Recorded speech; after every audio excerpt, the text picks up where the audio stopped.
नमस्कार, मैं हूं संतोष। सिटी न्यूज वैन रीवा की सांध्यकालीन समाचार सेवा में आपका स्वागत है। पेश हैं आज की मुख्य खबरें। जबलपुर अग्निकांड के बाद जागा रीवा में प्रशासन। नर्सिंग होमों की औपचारिक जांच शुरू। रीवा में 51 नर्सिंग होम, गली कूचों को छोड़ मुख्य मार्गों पर दौड़ी चिकित्सा विभाग की गाड़ियां। जबलपुर के एक अस्पताल में आग लगने के कारण 8 लोगों की असमय मौत हो गई, जिसमें अधिकांश ऐसे मरीज थे जो अस्पताल में अपना इलाज कराने के लिए आए थे। बता दें कि जबलपुर में हुए अग्निकांड की तपन को महसूस करते हुए रीवा स्वास्थ्य विभाग एवं जिला प्रशासन के कुछ अधिकारी नर्सिंग होमों की जांच के लिए निकल पड़े। आर्या नर्सिंग होम से हुई शुरुआत के बाद Shailbala nursing home, Chaurasia nursing home, वरदान हॉस्पिटल और Rewa hospital, Shankar nursing home तथा रीवा हॉस्पिटल में भी औपचारिक निरीक्षण शुरू किया गया। शुरुआती दौर में ही स्वास्थ्य विभाग को कई अनियमितताएं देखने को मिली। आर्या नर्सिंग होम, वरदान नर्सिंग होम में कई खामियां पाई गई हैं, जबकि शंकर नर्सिंग होम में भी कई अनियमितता पाई गई है, जिस पर स्वास्थ्य विभाग नोटिस देने की बात कह रहा है। जांच के दौरान सीएमएचओ डॉक्टर एनएन मिश्रा ने कहा कि ये कार्रवाई अनवरत जारी रहेगी, लेकिन कब तक जारी रहेगी और ऐसे नर्सिंग होम पर कब कार्रवाई होगी ये तो वक्त ही बताएगा। जब जबलपुर में इतना बड़ा हादसा हुआ है तो रीवा में स्वास्थ्य विभाग का इतना तो फर्ज बनता ही है कि वह जाकर अपने यहाँ संचालित नर्सिंग होमों की जाँच करे। हालांकि हर घटना के बाद प्रशासन सड़क पर जरूर आता है और इस बार भी आया है। हालांकि जिन नर्सिंग होमों में एक गेट है उसे भी बाकायदा स्वास्थ्य विभाग एवं नगर निगम के द्वारा एनओसी जारी की गई है और जांच अधिकारी भी स्वास्थ्य विभाग के ही है। अब ऐसे में ये देखने वाली बात होगी कि जांच किस मोड़ पर आकर खत्म होती है।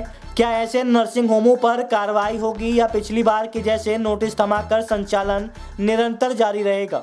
इस कार्रवाई के दौरान मुख्य चिकित्सा एवं स्वास्थ्य अधिकारी डॉक्टर एनएन मिश्रा, तहसीलदार यतीश शुक्ला, स्वास्थ्य अधिकारी डॉक्टर ज्ञानेश मिश्रा सहित आधा दर्जन जांच दल टीम उपस्थित रही।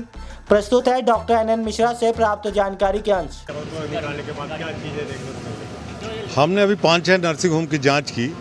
इसमें शुरू किया था डॉक्टर शैलबाला श्रीवास्तव हैं, तो उनके यहाँ तो सभी चीज़ें मिली। बगल में एक है नर्सिंग होम आर्या, उसमें कमियां पाई गई। प्लस उसके आगे चौरसिया नर्सिंग होम में तो खैर ठीक मिला और थोड़ा सा बिजली के तार और खुले थे, ये दिक्कत थी जो कि ऑब्जेक्शनेबल है। वरदान हॉस्पिटल में ज़रूर जो है हमको सही कागज़ नहीं मिले रजिस्ट्रेशन के, जैसे फायर सेफ्टी का है, इलेक्ट्रिकल ऑडिट है, इस तरह के दस्तावेज वरदान हॉस्पिटल में नहीं मिले। अभी यहाँ क्या देखने को? यहाँ तो सभी चीज़ें हैं। रीवा नर्सिंग होम में सभी डॉक्यूमेंट पाए गए और यहाँ दिक्कत नहीं। रीवा में कुल कितने नर्सिंग होम है जिनकी जांच कर रही है? 51। रीवा में एक जगह इनक्या नरवा नर्सिंग होम अभी नया खुला है जी, ठीक उसके बाहर पेट्रोल पंप है। तो कभी हादसा हुआ तो क्या वहाँ पर बचाव संभव है? कैसे बचाव कतई संभव नहीं। पेट्रोल पंप के बगल में है, उसके संबंध में चर्चा चल रही है। माननीय कलेक्टर साहब से चर्चा करने के बाद उसमें निर्णय लिया जाएगा और उसमें भी कार्रवाई प्रस्तावित की जाएगी। ऐसे कई नर्सिंग होम है जहाँ पे सिंगल गेट है, जैसे शंकर नर्सिंग होम हो गया, प्रमोद जैन के हो गए नर्सिंग होम, जहाँ जनरेटर गेट पे ही रखते हैं। ऐसे नर्सिंग होम पे कार्रवाई होगी बंद करने की। इनको नोटिस दिया जाएगा कि आप जो है आज के बाद नए मरीज नहीं देखेंगे।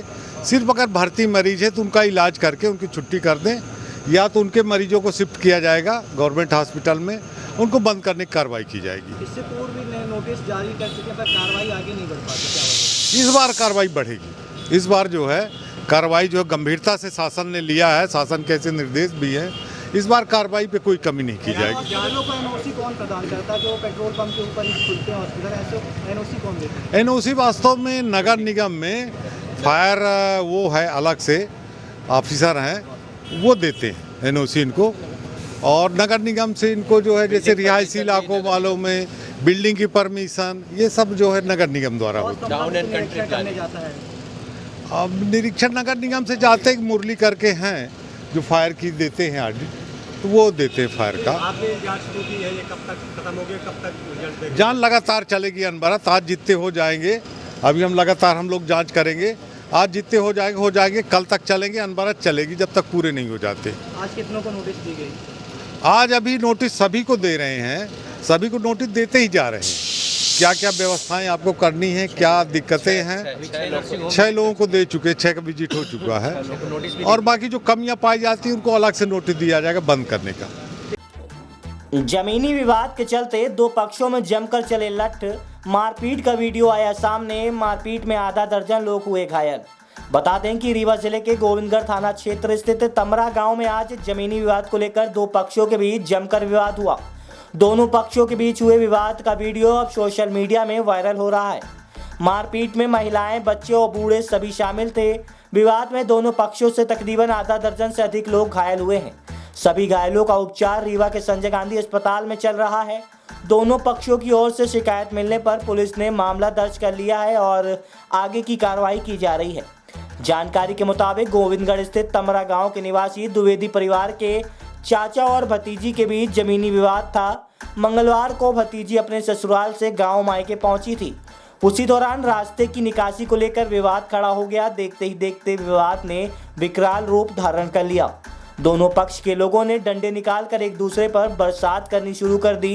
घंटों चली इस लड़ाई में दोनों पक्ष के तकरीबन आधा दर्जन से अधिक लोग घायल हो गए हैं। शिकायत मिलने के बाद पुलिस मामले की जांच कर रही है, जिसके बाद आगे की कार्रवाई की जाएगी। आपको बता दें कि एडिशनल एसपी अनिल सोनकर ने इस मामले में कहा है कि गोविंदगढ़ थाना जमीनी विवाद को लेकर दो पक्षों के लोगों ने आपस में मारपीट की है।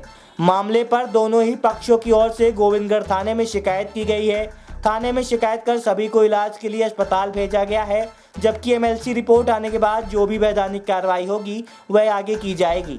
प्रस्तुत है एडिशनल एसपी रीवा अनिल सोनकर से प्राप्त जानकारी के अंश। गोविंदगढ़ में तमरा गांव से दो व्यक्ति जमीन संबंधी विवाद पर आपसी मारपीट किए हैं और उसकी रिपोर्ट गोविंदगढ़ थाना में की गई है। थाने में उनकी रिपोर्ट पंजीबद्ध करके अस्पताल भेजा गया है उनको। जैसे ही एमएलसी रिपोर्ट आती है, जो सूरत होगी उस हिसाब से पुलिस जो है कार्रवाई करेगी और उभय पक्षों में प्रतिबंधक कार्रवाई की जा रही है।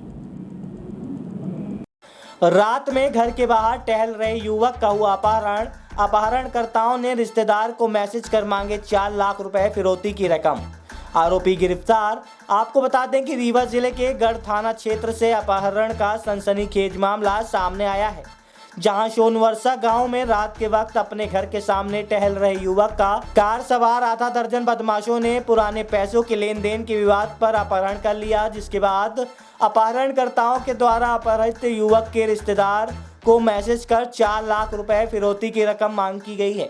मामले पर शिकायत मिलने के बाद पुलिस ने तत्काल एक्शन लेते हुए अपहरणकर्ताओं को गिरफ्तार कर लिया तथा अपहृत युवक को उनके चुंगल से मुक्त करा लिया गया है। आपको बता दें कि रीवा जिले के गढ़ थाना क्षेत्र में मंगलवार की रात उस वक्त अफरा तफरी का माहौल निर्मित हो गया, जब सोनवर्षा गांव के रहने वाले युवक का कार सवार आधा दर्जन बदमाशों ने पैसे के लेन देन को लेकर अपहरण कर लिया, जिसके बाद आरोपियों के द्वारा अपहृत युवक के रिश्तेदार के मोबाइल फोन पर मैसेज करके करीब 4 लाख रुपए फिरौती की रकम मांग की गई। मामले पर तत्काल परिजनों के द्वारा घटना की शिकायत पुलिस में की गई, जिस पर पुलिस की टीम ने घटना की गंभीरता को देखते हुए तुरंत साइबर सेल की सहायता से अपराधियों का लोकेशन ट्रेस कर निकलने वाले स्थानों पर नाकेबंदी कर दी। तब बैकुंठपुर पुलिस की टीम ने एक्शन लेते हुए कार सहित आरोपियों को गिरफ्तार कर लिया है। वहीं पुलिस ने अपहृत युवक को अपहरणकर्ताओं के चुंगल से मुक्त कराया। बताया जा रहा है कि पैसे के लेन देन को लेकर अपहृत युवक का विगत कई दिनों से अपहरणकर्ताओं से विवाद चल रहा था, जिसकी वजह से कल रात आरोपियों ने पहले तो युवक को फोन पर धमकी दी तथा बाद में घर के बाहर टहलते समय युवक का अपहरण कर लिया। मामले पर पुलिस के द्वारा अपराध पंजीबद्ध करते हुए विवेचना शुरू कर दी गई है तथा आरोपियों को गिरफ्तार कर लिया गया है। प्रस्तुत है एडिशनल एसपी रीवा अनिल सोनकर से प्राप्त जानकारी के अंश। शिव कुमार शर्मा थाना गढ़ क्षेत्र के रहने वाले सोनवर्षा गांव के हैं। ये जो है कुछ नारायण मिश्रा, रितेश गौतम, ये लोग कुछ पैसे की लेन देन पर उसको अपनी गाड़ी में उठा करके और ले जा रहे थे और उनसे जो है 4 लाख रुपए की पैसे जो पुराने लिए गए थे उसकी मांग कर रहे थे। इस बात की सूचना पुलिस को ही, पुलिस ने तत्काल घेराबंदी करके जो है उनको पकड़ा और पीड़ित की रिपोर्ट पर अपराध का पंजीयन कर उनको जो है गिरफ्तार किया गया है। अभी विवेचना जारी है। नगर निगम के जोन कार्यालय में अधिकारियों से समस्याओं पर चर्चा करने समर्थकों के साथ पहुंची वार्ड क्रमांक 40 की नवनिर्वाचित पार्षद नीलू कटारिया। कुर्सी में नहीं मिले अधिकारी कर्मचारी तो कार्यालय के बाहर लापता का पोस्टर लगाकर अधिकारियों के खिलाफ की गई नारेबाजी। पार्षद ने निगम अधिकारियों पर लगाए राशन कार्ड और पीएम आवास में धांधलेबाजी के आरोप। आपको बता दें कि रीवा नगर निगम के वार्ड क्रमांक 40 की नवनिर्वाचित पार्षद नीलू कटारिया ने वार्ड वासियों की समस्याओं को लेकर वार्ड वासियों के साथ मिलकर जोन क्रमांक 4 के अधिकारियों की तानाशाही के खिलाफ मोर्चा खोल दिया है और अधिकारियों के कार्यालय में न मिलने के चलते उनके लापता होने के पोस्टर भी लगा दिए हैं। हाल ही में संपन्न हुए नगर निगम के चुनाव में वार्ड क्रमांक 40 से नीलू कटारिया नवनिर्वाचित पार्षद बनी है, जिन्होंने वार्ड में हो रहे लगातार भ्रष्टाचार को समाप्त करने मोर्चा खोल दिया है। बुधवार को जोन क्रमांक 4 के अधिकारियों से मिलने वार्ड वासियों के साथ गईं तो अधिकारियों की कुर्सियां खाली पड़ी थी, जिसके बाद अधिकारियों के लापता होने के पोस्टर कार्यालय के बाहर चस्पा कर दिए गए हैं। वार्ड 40 के पार्षद सहित स्थानीय लोगों का आरोप है कि वार्ड 40 में राशन कार्ड बनवाना हो या आवास योजना का लाभ लेना हो या शासन की अन्य कोई भी योजना हो, उसमें धांधली की जाती है। वार्ड के लोगों को इसका लाभ नहीं दिया जा रहा है, काम के बदले पैसों की मांग की जाती है, जिसके खिलाफ पार्षद ने वार्ड वासियों के साथ मिलकर जोन के अधिकारियों के खिलाफ मोर्चा खोल दिया है। प्रस्तुत है नीलू कटारिया पार्षद एवं स्थानीय निवासियों से प्राप्त जानकारी का अंश। इसकी पार्षद हूँ और यहाँ समस्या बहुत है। यहाँ के जो अधिकारी हैं कुछ सुन नहीं रहे, समय भी नहीं दे रहे हैं और फ़ोन किया जाता है तो कहते हैं समय नहीं है, टाइम नहीं है, देखते हैं। इसीलिए हमारी वार्ड की जो जनता है सब इकट्ठा होके आए हैं और यहाँ भी आए तो लापता हैं, इसीलिए हम लोगों ने चस्पा कर दिया है। लापता का पोस्टर लगा। हाँ, लापता का पोस्टर लगा दिया है। राजेश सिंह, जो वोट पड़ा है, ये जो नीलू कटारिया पार्षद बनी है, ये भ्रष्टाचार के खिलाफ वोट पड़ा है, इसके लिए इनको जिताया गया है। और यहाँ वार्ड 40 में मतलब चरम पे है भ्रष्टाचार, चाहे बाबू हो अधिकारी हो, अधिकारी देख लीजिए, हमने चस्पा करवा दिया है। लापता का निरीक्षक कौन है, वो भगवान दीन, वो सलगी योजनाएं लेके घूम रहा है, घर घर जा रहा है।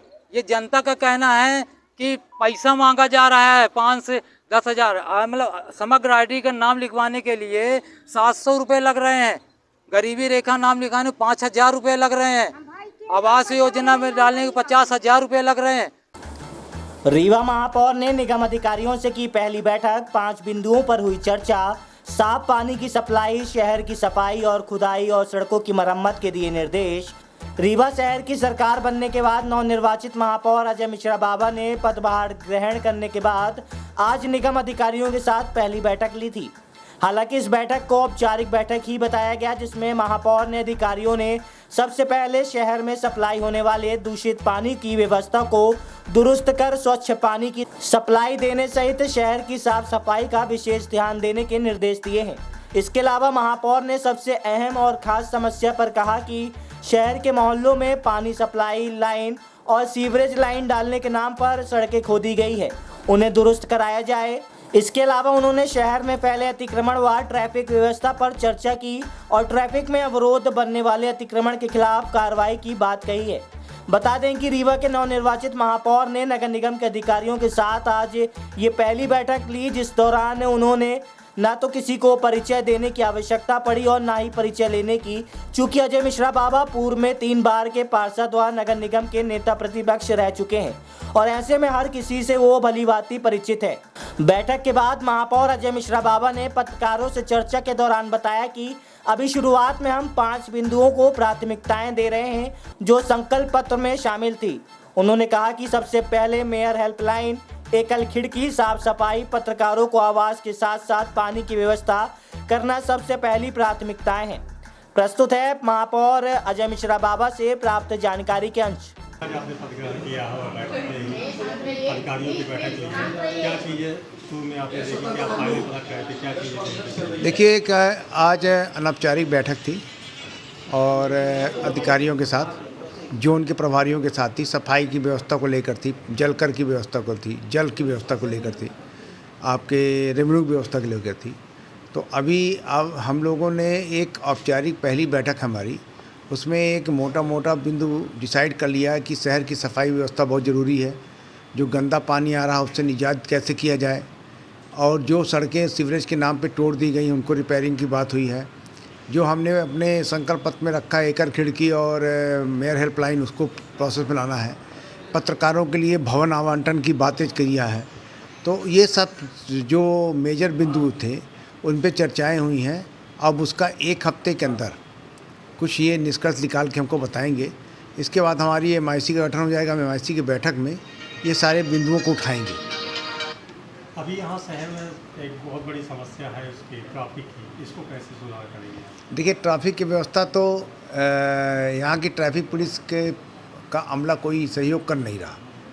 नगर निगम ठेले की व्यवस्थित कर देता है, पर ट्रैफिक व्यवस्था में जो दिक्कतें आ रही हैं वो ट्रैफिक अमले के कारण है। अब जब हमारी यातायात की बैठक होगी तो उस पर हम इस मुद्दे को भी रेज करेंगे कि भाई ट्रैफिक व्यवस्था को कैसे सुधारेंगे, स्टाफ क्यों नहीं दिया जा रहा। अतिक्रमण के लिए बात हुई, अतिक्रमण के मुद्दे पे बात हुई है कि कंपाउंडिंग करें और जो अतिक्रमण के कारण ट्रैफिक अवरुद्ध हो रहा है उस अतिक्रमण पे कार्रवाई करें। प्राथमिकता किसको दे रहे हैं? अभी आप शुरुआत में क्या करना चाहते हैं सबसे पहले? अभी 5 बिंदुओं पर अपन प्राथमिकता दे रहे हैं। पहला तो मेयर हेल्पलाइन, दूसरा एकल खिड़की, तीसरा साफ सफाई, चौथा पत्रकारों का आवास, अब 5वां आपका पानी की व्यवस्था। ये 5 प्राथमिकताएं हैं जो हम कोशिश कर रहे हैं कि जल्दी से जल्दी पूरी हो जाए। नगर निगम के स्कूलों की भी हालत काफ़ी जाएगी, वो हमें मालूम है। अब इस पे अगले उस पर अभी तो हमें 5 साल काम करना है, क्रमबद्ध, जिससे कि काम भी हो सके। क्योंकि नगर निगम में 15 साल पार्षद था, अमला यहाँ बहुत कम है, काम करने वालों की संख्या कम है। उस पर भी आज बात हुई है कि आप हमें बताएं कि कितने का स्टाफ चाहिए ऊपर, जिससे बात किया सके। अब इस विषय में तो हमारी कोई बात हुई नहीं, पर ये बड़ा संवेदनशील मामला है जो आपने बताया है। इस पे कमिश्नर साहब से पूछेंगे कि उन्होंने क्या किया है। और इस नर्सिंग होमों पे अभी तक की मतलब जांच बैठी कि मतलब जांच टीम गई कि नहीं गई, और ये मामला बेसिक तो जिला प्रशासन का है, इसमें कलेक्टर को संज्ञान लेना चाहिए। आज की खबरों में बस इतना ही। कल हम फिर मिलेंगे कुछ नई खबरों के साथ। तब तक के लिए हमें इजाजत दीजिए। नमस्कार।